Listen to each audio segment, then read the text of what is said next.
Alright, Ma'am Sat, nandito tayo kay Professor Antonio Contreras, ang kanyang parang summary dito sa nangyari sa fourth day. Pakinggan natin. Testimonya ni Jeremy Lotok, Ma'am Sat, kanina.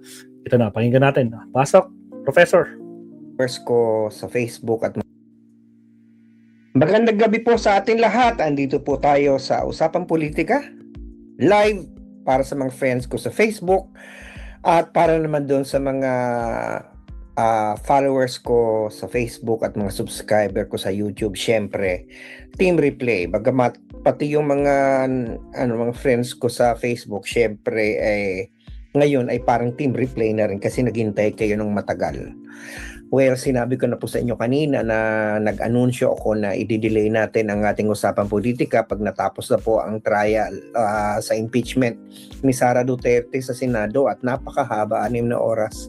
Alas 2 hanggang mag-alas 9. Kumain muna tayo. Bago ko akong naghanda para ngayon, syempre ginawa ko pa yung background. Prepare ko pa yan para sa inyo sa tulong ng Artificial Intelligence. Andyan po si Attorney Vinluan, si Atty. Ligutan at pati yung testigo natin ngayong araw na ito, si Lotok, si Jeremy Lotok ng NBI, si Atty. Jeremy Lotok ng NBI. So maraming nangyari ngayong araw na ito. Tingnan natin ang ating kodigo. Nagpatuloy po yung pagpresenta ng siyempre may mga pasakali pero nagpatuloy yung pagpresenta ng prosekusyon ng kanilang depensa. Hindi pala depensa, yung kanilang kaso. So tingnan muna natin kung ano yung kanilang mga na pinag-usapan. Prinisenta nga nila yung NBI, yung dating pinuno ng Cybercrime Division, Criminal Division, na ngayon ay nasa director na ng BARM ng NBI, sa BARM, si Atty. Jeremy Lotok. Siya ang nag-represent ng NBI. Siya ay tinanong kung ano yung mandato ng kanyang bureau mag-imbestiga sa online statements na ginawa ni Vice Presidente Sara Duterte. At malinaw na kanyang pinatotohanan yung mga aligasyon na nakita na natin nung unang testigo galing din sa NBI. Ang depensa, syempre, scrutinize nila yung legitimacy at yung neutrality ng NBI. Ang naging argumento kanina ni Lotok ay talagang malinaw na mayroong pagbabanta. Ito ay isang absolute na threat. At nilinaw din niya na hindi ito free speech. Na meron na talagang before pa noong press conference o online press briefing na ginawa ni Sara Duterte noong November 23, noong October meron na siya mga pagbabantang nilabas sa Pangulo. At yun nga, kanyang i-reiterate na hindi ito isang usapin ng malayang pamamahayag. Sapagkat sabi nga niya, ang malayang pamamahayag ay merong limitasyon yan. Nag-a-apply lamang yan kung lawful ang iyong speech. Pero kung ito yung nag-amount na sa isang krimen ay hindi na. Nakapunto sana ng mabuti ang, nakita ko naman, tayo maging patas tayo. Si Vinluan, alam mo, may mga puntos naman siya nung bandang nagko-cross-examine na siya, nung pinupunto niya na may mga flaws, may mga inconsistency. Yung mga dokumento, may mga multiple errors. Nasabi nga ni Lotok ay mga typo, pero lumalabas hindi pwedeng typo na maraming beses, katulad nung petsa noong November 6. Bagamat ito ay inobjektan ng prosecution, kasi sabi nila yung discrepancy na yon ay yung discrepancy na yun ay malinaw na wala namang kinalaman sa irrelevant siya. So may puntos tungkol nga naman sa parang pinapalabas sa parang hindi pinag-aralan ng mabuti, hindi naman inayos ng NBI yung papeles na parang dapat kasi pag magsasubmit ka ng mga legal paper, siguraduhin mo ang mga petsa ay nagtumatama. Pero ako naman, nung tinitingnan ko ito, para sa akin, parang hindi naman, well, of course, hindi perpekto yung dokumento, pero tama nga naman si Senator Risa Hontiveros. Nagbago ba ang facts? Nagbago ba ang sinabi ni Sara Duterte? At nagbago ba yung conclusion ng NBI? Kasi kung ito yung mga issue ng pagkakamali na human error na hindi naman nag-contribute sa conclusion na nakita naman natin, hindi naman dininay ng depensa last week, hindi na ginamit pa nga nila yung video tape yung existence nun. Inamin Diba? nila. So sa ngayon, malinaw na sabi ko, well, of course it can diminish the perfect nature of the document, but as to whether it's going to diminish the fact that indeed Sara Duterte issued a threat is questionable. Kasi Roberto Cabe, shoutout. Roberto. ang hindi ko nagigets pinupunto ni Atty. Venluan, parang ginagawa niyang ito ay investigasyon na kriminal. In fact, di ba yun nga yung, doon ako natawa doon sa sinabi niya na yung kanyang linya na hindi naman binding yung ginagawa ng NBI sa DOJ. Diyos ko naman, alam naman natin na recommendatory lang naman ng NBI. Ibig sabihin yan, bagamat iimbestiga ng NBI nag-imbestiga NBI kung ano man yung resulto ng investigasyon nila, yun ay recommendatory lang sa DOJ. At in fact, ang DOJ, ang findings ng DOJ, hindi rin binding sa courts. Na parang sabi ko, what's the point to say this? Ang sinasabi ba ni Atty. Venluan, kailangan mo nang mapatunayan na may krimen na kinumit si Sara Duterte? Samantalang ang pinag-uusapan naman dito, correctly pointed out by Atty. Ligutan, is that this is not a criminal trial. This is an impeachment case. Ang pinag-uusapan dito, hindi yung guilt o innocence sa Sara Duterte sa krimen. Ang pinag-uusapan dito, karapat-dapat ba siyang manatiling vice presidente? Ang isa bang vice presidente na nag-issue ng threat at ilang beses nagputang ina, kita mo naman, 8, sorry ha, ilang beses nag-TI, 8 beses o 7 beses. Solid. Kaya ito man ay patungkol sa Pangulo, patungkol man to sa ibang tao. The fact na ikaw ay vice presidente, ang lakas mong mag-PI. Karapat dapat ka bang maging Pangulo? Hindi ba nakakatakot yun? So yun yung point. So makakapuntos na sana si Venluan, ay bandang huli nag-collapse yung na naman yung kaso niya. Kasi nga tama, magandang i-point out mo yung mga inconsistency sa dokumento.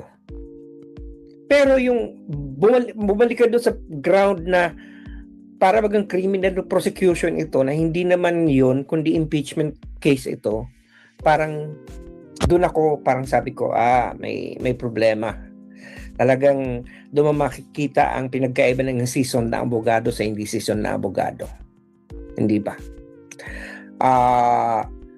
At saka doon ako natawa din doon sa nung magwaray si Ligutan kasi ito palang si Lotok taga Tacloban. Ito pala ay mula sa parang nagtitinda ng isda, dealer ng isda, nag-aral ng abogasiya, nakapasa ng bar tapos nagpuntang Manila. Naging very eksperto sa cybercrime investigation. Dinala siya na maging director ng Region 4B at ngayon ay nasa BARM. 'Di ba? Talagang may angas din to si Lotok, pero taga Tacloban, Waray. So winaray ni Ligutan, bagamat si Ligutan ay taga Cebu. Pero dahil nakapagsalita din siguro siya ng Waray, winaray niya si Lotok. Abay nagreklamo itong si Venluan na hindi dapat ganun kasi ang nakalagay naman daw sa rules English and Filipino lang. Na-lecturean tuloy siya ngayon, doon ako natawa. Na-lecturean siya ni Atty. Ligutan. Nasabing tama si Atty. Ligutan. Filipino is not Tagalog. Hindi ko maintindihan. Anong kaya ito ni Atty. Venluan? Anong kaya ito na isang graduate ng Ateneo? College of Law? Na ang Filipino is not just Tagalog, that Waray, Bicolano, Cebuano, these are all Filipino languages. Di sana sinabi na lang Tagalog, di ba? Anyway, ang malinaw dito, ang line of questioning ni Venluan ay detalyado na technical, mga pirma, mga inconsistencies na mga petsa, pero klaro pa rin dito, babalik at babalik tayo doon sa tanong ni Senator Risa. Okay, meron bang epekto ito sa sinabi ni Sara Duterte? Nagpabago ba to sa kanyang nabanggit? At nagbabago ba to sa konklusyon? Well, of course, gusto natin perfecto ang dokumento. Kaya nga ako, finu-fall ko rin yung NBI. At finu-fall ko rin naman yung prosecution panel nung sila ay mag-submit. Sana tininan nila yung mga petsa. Pero wala rin magagawa naman kasi ang prosecution kasi kung yun ang mismong petsa nakalagay sa dokumento, alam naman doktorin nila, hindi ba? So, hindi ito fault ng prosecution Fault ito ng NBI. Fault ito ng DOJ kung sino man yung may kasalanan na nag-iba-iba ng petsa. Deborah G, Pero shout out. ganun pa rin, andun pa rin yung punto na naka-apekto ba to sa sinabi at sa konklusyon. Kasi kung hindi naman, therefore it is immaterial. Tama si Ligutan, it's irrelevant. Kasi at the end of the day, ang ating pinag-uusapan dito, hindi kung nakakomit ng krimen si Sara Duterte. Ang pinag-uusapan dito, kung siya ay karapat-dapat manatili sa pagiging vice presidente. As usual, nakita na naman natin si Alan Peter Cayetano, nag-aabogado na naman sa depensa. Parang ano nangyari kay Amy, kay Alan Peter? Kala ko ba Senator Judge yan? Ba't parang nako po, defense team yata yan, hindi siya Senate judge Diyos ko po, Rudy, ibang klase talaga itong si Petra. Di ba si Pia nag-hyperventilate nung si Risa ay nagtanong na ang tingin nila ay foul? Bakit hindi niya sinisita ang kanyang kapatid? Matanong ko nga, Senator Pia, ba't hindi mo sinisita ang kapatid mo? Ang kanyang mga tanong lantara na kung hindi nakikipag-argue sa abogado, sa testigo. Di ba, hindi naman parang hindi naman clarificatory question ang ginagawa niya. Inaaway na niya ang witness Di ba? At saka talagang halata mo talaga ang line of questioning niya is always to make the defense easier. Ganun naman si Amy Marcos. Well, si Amy Marcos ang nagdikdik nung inconsistency doon sa November 6. Ang tanong ko nga doon, okay, so what's the point? Diba? Pagpalagay na kasi ng petsa kasi nung November 6, parang meron na yata daw parang naunang investigasyon kay Sara Duterte. Ito nung magkaroon siya ng yung yung pupugutan niya ng ulo. Ako naman, sasagutin ko doon, yun na nga, may investigasyon ng November 6. Ano naman pinagkayabo nun ngayon? Iba naman ngayon. At least, ang fact na meron. Ang mali nga lang ng NBI, parang pinakita nila na sakalang nila nalaman na meron parang ganung video. It's a matter of, it doesn't change the fact that on November 23, Sara Duterte uttered those threats. Ngayon, ang isa pang pinapalabas ni Vinluan ay bias ang NBI. Na, okay, inimbistagan ninyo motu proprio yung nangyari sa Pangulo na siya ay pinagbantaan. Paano naman yung kay Sara Duterte? Malinaw naman kasi pinagkaiba. Number one, nakita natin na pinagbantaan si Sara Duterte. Ni Sara Duterte ang presidente. Lahat tayo nakikita. Pero yung mga pagbabanta kay Sara Duterte, hindi natin nakikita. Gawa-gawa lang. Di ba? Number two, therefore, para mag-imbestiga ang NBI, kailangan nila ng tulong. Kailangan nila ng detalye. Kailangan nila ang magbigay ng detalye ay ang kampo ni Sara Duterte. Yung kay Pangulong Marcos, malinaw na mismong si Sara Duterte ang nagbuyang-yang sa entire world. Sinabi niya yun. Ano pa ang kailangan tanungin? At ang isa pa, pinagpipilitan ni Alan Peter Cayetano at sinigundan ni Vinlo na kailangan may complaint nang gagaling mismo sa Pangulo. Ano pa ang complaint mo to proprio nga may nasa jurisdiction yun ng NBI na hindi mo naman kailangan ng complaint na. Ang isang presidente na pinagbantaan mo din, anong gagawin ni presidente? Pupunta siya ngayon sa NBI para magreklamo samantalang nakita mo na pinagbantaan yung buhay niya. Ginawa ba yan ni Digong noon nung hinuli yung nagbanta sa buhay niya na pumunta rin siya sa NBI? Parang, teka muna. Si Sara Duterte, kailangan magbigay ng linaw. Kasi siya lang naman yun, nagsasabi na may nagbabanta sa buhay niya. So, kailangan niyang tulungan ng NBI, pero hindi niya tinulungan, di ba? Kasi ano ba dahilan niya? Kasi nga, bias kayo. Right? Eh yung kay Pangulong Marcos, hindi na kailangan magbigay ng detalye at ando na nga, nakita na natin lahat. Di ba? Res ipsa loquitur, the thing speaks for itself. Di ba? Ay nako. So ngayong araw na to, hindi natapos yung pagko-cross-examine ni Vinluan kay Lotok. Bukas ipagpapatuloy. At ang sabi niya, hindi ba daw siya nangangalahati. So good luck bukas. Kasi bukas, syempre, tingin ko, mag-redirect sa likutan. Kasi alam niya na may mga nagkaroon ng magkakaunting butas yung testimonya ni Lotok. But Lotok really managed to, answer in the most truthful way. Inamin niya yung mga pagkakamali, but at the same time, he was also able to impress that hindi naman relevant yung mga yun. Hindi naman yung nagpabago ng konklusyon. Hindi naman yung nagpabago na sinabi pa rin ni Sara Duterte yung mga pambabanta. Anyway, bukas asahan natin magpapatuloy ang cross ni Vinluan kay Lotok at pagkatapos nito ay magkakaroon ng redirect si likutan. Ewan ko mag-recross si Vinluan and then pupunta na tayo sa ikatlong witness, si Atty. Zulaika Lopez. Yan ay kung maabot pa siya, ay baka mamaya ang haba-haba pa rin ng cross. Pero maganda rin doon nakapag-break. Alam niyo kung bakit? Kasi ngayon, magkakaroon ng opportunity ngayon yung prosecution na malinis yung testimonya ni Lotok. Di ba? Na pwede sila, kasi hindi sila pwede magpa-break eh. Ngayon, dahil nagkaroon ng break, pwede ngayon na mamaya magmi-meeting yan. I-meet ng prosecution team si Lotok, ano yung gagawin sa kanya. Siyempre, witness nila yon para ma-cure yung testimonya niya kung ano man yung mga pagkukulang. So, this is advantageous to the prosecution. Diba? Nabigyan ng pagkakataon na ma-reinforce o ma-remedy kung ano man yung mga butas na narika ng cross-examination ni Vinluan. Bukas wala po tayong usapang politika kahit merong trial bukas. Sa Miyerkules po, baka po tayo ay hapon uli. Ganitong oras uli ang usapang politika natin kasi tapusin muna natin yung impeachment trial sa Miyerkules. So, meron tayong bukas saka sa Miyerkules para pag-usapan yung impeachment trial. Sige na.